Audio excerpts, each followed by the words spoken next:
मित्रों, महादेवाय नमः। मैं राधिका नंदन आप सभी मित्रों का फिर से स्वागत का अभिनंदन करता हूँ।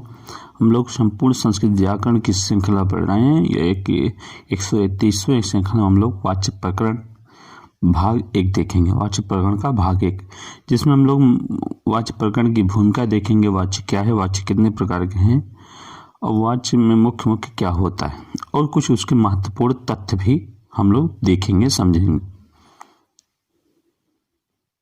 स्लाइड में आपको दिख रहा होगा वाच्य। पहले वाच्य समझो। वाच्य मतलब होता है कथन। वाच्य मतलब क्या होता है? कथन। अब वाक्य के कहने की प्रक्रिया को अथवा विधि को संस्कृत में वाच्य कहते हैं। वाच्य मतलब क्या होता है? कथन। अब इसको देख समझ लें। ये कहते हैं कि वाक्य के कहने की विधि अर्थात तरीके को संस्कृत में वाच्य कहते हैं, जिसको इंग्लिश में वॉइस कहते हैं। वाच्य 3 प्रकार के होते हैं। कितने प्रकार के होते हैं? 3 प्रकार के। फिर समझ लें कि वाच्य मतलब कथन होता है, और वाक्य के कहने के तरीके को संस्कृत में वाच्य कहते हैं। वाच्य 3 प्रकार के होते हैं। पहला है कर्तृवाच्य, दूसरा है कर्मवाच्य और तीसरा है भाववाच्य। क्या क्या?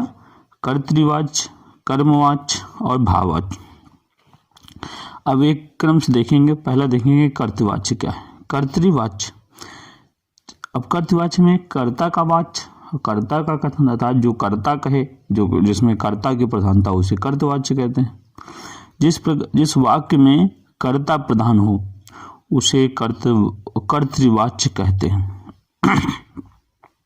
देखिए, इतना समझ लें कि कर्तृवाच्य सेंटेंसों में कर्ता की प्रधानता होती है, इसलिए इसे कर्तृवाच्य कहते हैं। अब कर्तृवाच्य का स्ट्रक्चर देख लें अर्थात बनावट देख लें, तो कर्तृवाच्य में यदि हम देखें कर्तृवाच्य का सेंटेंस, तो कर्तृवाच्य में कर्ता में प्रथमा होती है, अर्थात कर्ता प्रधान होता है और जो प्रधान होगा उसमें प्रथमा होगी, तो कर्ता में प्रथमा विभक्ति होती है।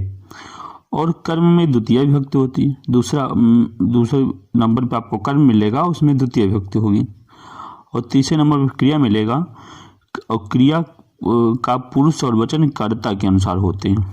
फिर समझ लें, कर्तृवाच्य के सेंटेंस में कर्ता में प्रथमा विभक्ति, कर्म में द्वितीय विभक्ति और क्रिया कर्ता के अनुसार होती है, अर्थात क्रिया का पुरुष कर्ता और वचन कर्ता के पुरुष और कर्ता के वचन के अनुसार होगा। और इसको स्ट्रक्चर इसका देख ले। ये स्ट्रक्चर है। एक तब कर्ता दिख रहा होगा, फिर कर्म, फिर क्रिया। देखिए, कर्ता में सीता प्रथमा विभक्ति एक वचन है, प्रथम पुरुष का कर्ता है, एक वचन है। फिर कर्म में द्वितीय विभक्ति एक वचन, और गच्छति सीता का अनुसार लगा है। सीता में चूंकि प्रथम पुरुष एक वचन का कर्ता है, इसलिए गच्छति प्रथम पुरुष एक वचन की क्रिया लगी है। उसी तरह अहम रामायणम पठामि, मैं रामायण को पढ़ता हूँ। यहाँ अहम पद उत्तम पुरुष एक वचन का कर्ता है, इसलिए पठामि भी उत्तम पुरुष एक वचन की क्रिया लगी। और अहम में प्रथमा विभक्ति एक वचन है, रामायणम द्वितीय विभक्ति एक वचन है, क्योंकि कर्म में द्वितीय विभक्ति होती है कर्तृवाच्य के सेंटेंसों में। अब स्पष्टीकरण देख लें। उपयुक्त दोनों वाक्यों के कर्ता में प्रथमा विभक्ति, कर्म में द्वितीय विभक्ति तथा क्रिया कर्ता के अनुसार प्रयुक्त है। देखिए, दोनों वाक्यों में कर्ता में प्रथमा विभक्ति, कर्म में द्वितीय विभक्ति और क्रिया कर्ता के अनुसार प्रयोग की गई है। अब आइए दूसरा नंबर पे हम लोग कर्मवाच्य समझ लेंगे। वाच्य का दूसरा प्रकार है कर्मवाच्य। अब कर्मवाच्य इसके नाम से स्पष्ट हो रहा है, अर्थात कर्म का कथन, अर्थात जिसमें कर्म की प्रधानता हो उसे कर्मवाच्य कहते हैं। अब कर्मवाच्य के वाक्यों में कर्म की प्रधानता होती है। पहला नंबर, कर्मवाच्य के वाक्यों में किसकी प्रधानता होगी? कर्म की। अब कर्म में प्रथमा विभक्ति होती है। कर्मवाच्य में कर्म में प्रथमा विभक्ति होती है, कर्ता में तृतीया विभक्ति होती है। कर्ता में क्या होगी? तृतीया विभक्ति। और क्रिया का पुरुष तथा वचन कर्म के अनुसार होता है। फिर समझ लें, ये ठीक कर्तृवाच्य के थोड़ा विपरीत है। कर्तृवाच्य में कर्ता में प्रथमा विभक्ति, कर्मवाच्य में कर्म में प्रथमा विभक्ति। कर्मवाच्य में कर्म में प्रथमा विभक्ति होती है और कर्ता में तृतीया विभक्ति होती है, और जो क्रिया का पुरुष और वचन होता है वो कर्म के हिसाब से लगता है। अब इसे उदाहरण देख लें। लिखा है कर्ता कर्म क्रिया। अब उदाहरण नंबर 1 है, कर्ता के नीचे लिखा है बालिकेन, कर्म के नीचे पुस्तकम और क्रिया के नीचे पठ्यते। देखिए ये कर्मवाचक का सेंटेंस है, इसलिए कर्ता में बालिकेन कर दिया तृतीय विभक्ति, और कर्म में पुस्तकम प्रथमा विभक्ति कर दिया क्योंकि कर्म की प्रधानता होती है, और कर्म के हिसाब से क्रिया पठ्यते लगा दिया।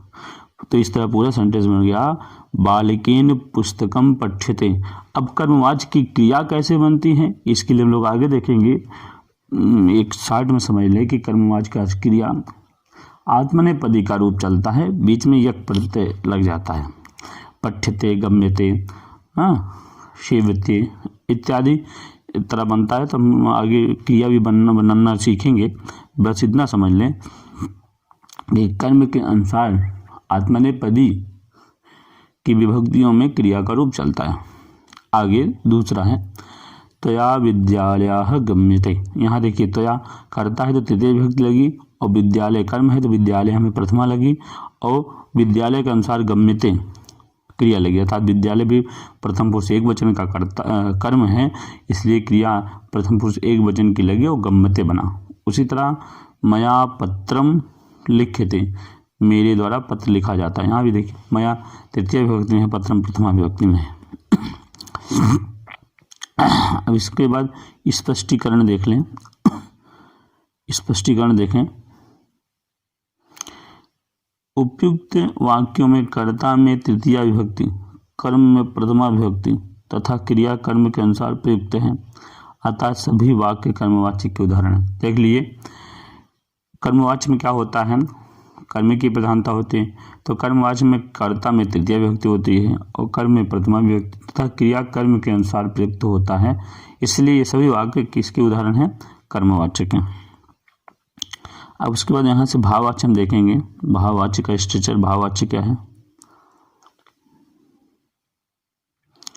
ये देखिए भाववाचक। भाववाचक अर्थात भाव का अर्थ है क्रिया, भाव का अर्थ है क्रिया। जिस वाक्य में क्रिया की प्रधानता होती है उसे भाववाचक कहते हैं। कितना समझ लें, भाववाचक अर्थात भाव की अर्थ है क्रिया, जिस वाक्य में क्रिया की प्रधानता हो उसे भाववाचक कहते हैं। इसके पहले हम लोगों ने कर्तवाचक पढ़ा जिसमें कर्ता की प्रधानता थी, फिर कर्म पढ़ा, फिर उसमें कर्म की प्रधानता थी। अब भाव पढ़ रहे हैं तो भाववाचक में भाव की प्रधानता है, भाव मतलब क्रिया की प्रधानता है, उसे भाववाचक कहते हैं। अब भाववाचक में कुछ खास बातें हैं, देख लें। पहला, कर्ता में तृतीय विभक्ति होती है। भाववाचक के कर्ता में क्या होती है, तृतीय विभक्ति, पहला पॉइंट। दूसरा पॉइंट है क्रिया हमेशा प्रथम पुरुष एक वचन में प्रयुक्त होती है। क्रिया हमेशा प्रथम पुरुष एक वचन के आत्मनेपदी में प्रयोग होता है, मतलब आत्मनेपदी में प्रथम पुरुष एक वचन का प्रयोग होता है क्रिया, ऐसा समझें। उसके बाद अकर्मक कर्म रहित धातुओं से ही भाववाचक बनते हैं, क्योंकि इसमें कर्म होते नहीं, इसलिए भाववाचक बनाने के लिए अकर्मक धातुओं का प्रयोग होता है। भाववाचक में कर्म का अभाव होता है, भाववाचक में कर्म का अभाव होता है, समझ लें। भाववाचक का अर्थ है क्रिया, जिस वाक्य में भाव अथवा क्रिया की प्रधानता उसे भाववाचक कहते हैं। भाववाचक में कर्ता में तृतीय विभक्ति होती है। क्रिया हमेशा प्रथम पुरुष एक वचन आत्मनेपदी में प्रयोग होता है, और इसमें जो चूंकि अकर्मक कर्म रहित धातुओं का ही इसमें प्रयोग होगा, क्योंकि भाववाचक में कर्म होता ही नहीं और भाववाचक में कर्म का अभाव रहता है। उम्मीद है ये समझ में आया होगा। फिर अब आगे देखिए, आगे समझते हैं। अब देखिए भाववाचक का स्ट्रक्चर देख लें, भाववाचक के सेंटेंस का। जैसे ये तो कर्ता है, फिर क्रिया। जैसे क्रिया जानते हैं कि ये अकर्मक क्रिया होनी चाहिए। कर्ता है मया हस्यते, मेरे द्वारा हंसा जाता है। यहाँ पे मया जो है कर्ता है, जो तृतीय विभक्ति एक वचन का प्रयोग है। और हस्यते देखिए ये आत्मनेपदी में प्रथम पुरुष एक वचन में हस्यते प्रयोग है। उसी तरह त्वया स्थियते, तुम्हारे द्वारा स्थित, ईश्वरेण भूयते, ईश्वर है। अब देखिए यहाँ पे हस्यते स्थियते भूयते सब अकर्मक धातुएं हैं और प्रथम पुरुष एक वचन में प्रयोग हुई हैं आत्मनेपदी में। और मया त्वया ईश्वरेण शब्द कर्ता है जो तृतीय विभक्ति एक वचन में प्रयोग हुआ है। स्पष्टीकरण देख लें। उपयुक्त उदाहरण में कर्ता में तृतीय विभक्ति तथा अकर्मक क्रिया प्रथम पुरुष एकवचन में प्रयुक्त है, कर्म पद का अभाव है इसमें, इसलिए ये भाववाचक का सेंटेंस है। और समझते हैं आगे। वाच्य के संदर्भ में कुछ महत्वपूर्ण तथ्य देख लें। पहला है वाक्य में जो प्रधान होता है उसमें प्रथमा विभक्ति होती है। एक पॉइंट नोट करने वाली बात है, यदि कर्ता प्रधान है तो कर्ता में प्रथमा, कर्म प्रधान है तो कर्म में प्रथमा, ठीक है ना। तो वाक्य में जो प्रधान है उसमें प्रथमा विभक्ति होती है, बाकी सब में अपनी विभक्तियां होती हैं। जैसे कर्तवाच्य की कर्ता में वाक्य में कर्ता प्रधान होता है अतः उसके कर्ता में प्रथमा विभक्ति होती है। इसी प्रकार कर्मवाच्य के वाक्यों में कर्म की प्रधानता होती है अतः उसके कर्म में प्रथमा विभक्ति का विधान होता है। भाई आगे देखिए दूसरा पॉइंट, सकर्मक कर्म सहित, सकर्मक मतलब कर्म सहित धातुओं के रूप में दो वाच्यों में होते हैं। सकर्मक अर्थात कर्म सहित धातुओं के रूप दो वाच्यों में होते हैं, कर्तवाच्य और कर्मवाच्य। कहने का अभिप्राय है सकर्मक धातुओं का प्रयोग कर्मवाच्य और कर्तवाच्य दोनों में कर सकते हैं। और आगे लिखा है अगला पॉइंट, अकर्मक कर्म रहित धातुओं के रूप में भी दो वाच्यों में होते हैं। अब अकर्मक धातुओं का प्रयोग भी कर्तवाच्य और भाववाच्य में होता है लेकिन कर्मवाच्य में नहीं होता। तीसरा पॉइंट है अकर्मक एवं सकर्मक, सकर्मक एवं अकर्मक दोनों प्रकार की धातुओं से कर्तवाच्य, सकर्मक धातुओं से कर्मवाच्य। देखिए सकर्मक तथा कर्मक दोनों प्रकार की धातुओं से कर्तवाच्य बनते हैं और सकर्मक धातुओं से केवल कर्मवाच्य बनता है और अकर्मक धातुओं से भाववाच्य बनता है। अगला पॉइंट देख लें, कर्मवाच्य और भाववाच्य में सार्वधातु लकारों, कर्मवाच्य और भाववाच्य में सार्वधातु लकारों लट लोट लंग विधिलिंग में धातु और प्रत्यय के बीच में यक लग जाता है। यक का यह शेष बचता है, धातु का रूप सदा आत्मनेपदी में चलता है। यहाँ ये समझने वाली बात है, ये कहते हैं कि कर्मवाच्य और भाववाच्य में सार्वधातु लकारों, सार्वधातु 5 लकार होते हैं, सार्वधातु 4 लकार होते हैं। लट लोग लट लंग और विधिलिंग, लट लोट लंग और विधिलिंग में धातु और प्रत्यय के बीच में यक प्रत्यय का जुड़ जाता है और यक में केवल या शेष रहता है। धातुओं का रूप सदा आत्मनेपदी में ही लिखा चलता है। जैसे पठ्यते लिख्यते, यहाँ देखिए लिख और ते के बीच में या लगा है, पठ और ते के बीच में या लगा है, यही है यक प्रत्यय। पठ्यते लिख्यते हस्यते नियते पीयते आदि। तो हम लोग ने भाववाच्य की भूमिका देखी और उसके कुछ महत्वपूर्ण तथ्य को देखा। अब इसके बाद कर्ता पदों की सूची देखेंगे जिसमें कर्तवाच्य का कर्ता, कर्मवाच्य और भाववाच्य का कर्ता पदों की सूची देखेंगे। तो उम्मीद है ये वीडियो आपको पसंद आया होगा। नेक्स्ट वीडियो में इस सूची के साथ मिलते हैं, तब तक के लिए महादेव नमः।